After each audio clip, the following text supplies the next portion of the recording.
বন্ধুরা সবাই কেমন আছো? সম্পার রান্নাঘরে সবাইকে স্বাগত। আজকে আমি কাঁচা আমের আইসক্রিম বানিয়েছি। কিভাবে বানিয়েছি সেটা আপনাদেরকে দেখাবো। পুরো ভিডিওটা দেখার অনুরোধ রইল।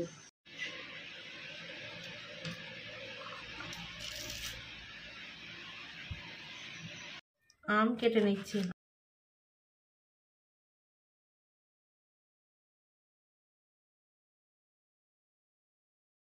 আমটা সেদ্ধ বসাবো, তার জন্য কড়াই জল দিয়ে দিচ্ছি। আমটা সেদ্ধ বসিয়ে দিচ্ছি। বন্ধুরা দেখুন, কাঁচা আম দিয়ে সেদ্ধ করে নিচ্ছি। আমটা বন্ধুরা দেখুন সেদ্ধ হয়ে গেছে, আমি নামিয়ে নিচ্ছি। পুদিনা পাতা 2 চামচ, চিনি,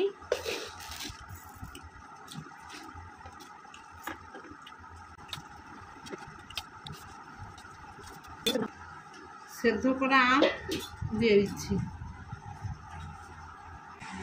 সবশেষে 1/2 চা চামচ বিট লবণ দিয়ে দিচ্ছি, দিয়ে পেস্ট করে নেব। সুন্দর একটা পেস্ট হয়েছে। পেস্টটা একটা গামলার মধ্যে ঢেলে নিচ্ছি। পেস্টটাকে আর ছাঁকবো না, আপনারা চাইলে ছেঁকেও নিতে পারেন, আমি ছাঁকবো না। আমের যে জলটা ফুটিয়ে রেখেছিলাম আমি ফেলাইনি, আমের জলটাও দিয়ে দিচ্ছি। 1 চা চামচ পরিমাণে আমি ফুড কালার দিয়ে দিচ্ছি। একটা আইসক্রিমের খোপ নিয়েছি, এবার আইসক্রিমটা বসিয়ে দিচ্ছি।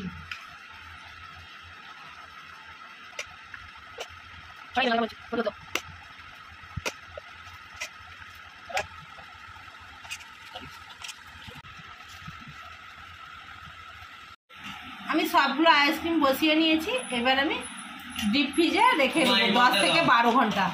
আইসক্রিমটা আমি বের করে নিয়ে চলে এসেছি ফ্রিজ থেকে 10 থেকে 12 ঘন্টা পরে।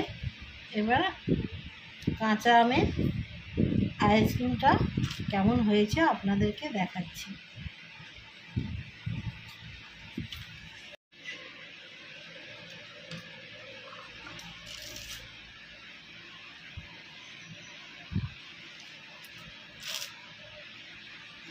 বন্ধুরা দেখুন, কাঁচা আমের আইসক্রিমটা কত সুন্দর হয়েছে।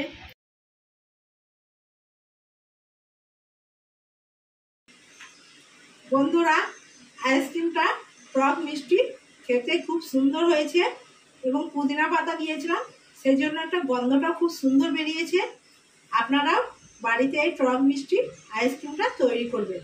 কাঁচা আমের আইসক্রিমটা এত সুন্দর হয়েছে, আপনারা বাড়িতে একবার না বানালে বুঝতেই পারবেন না।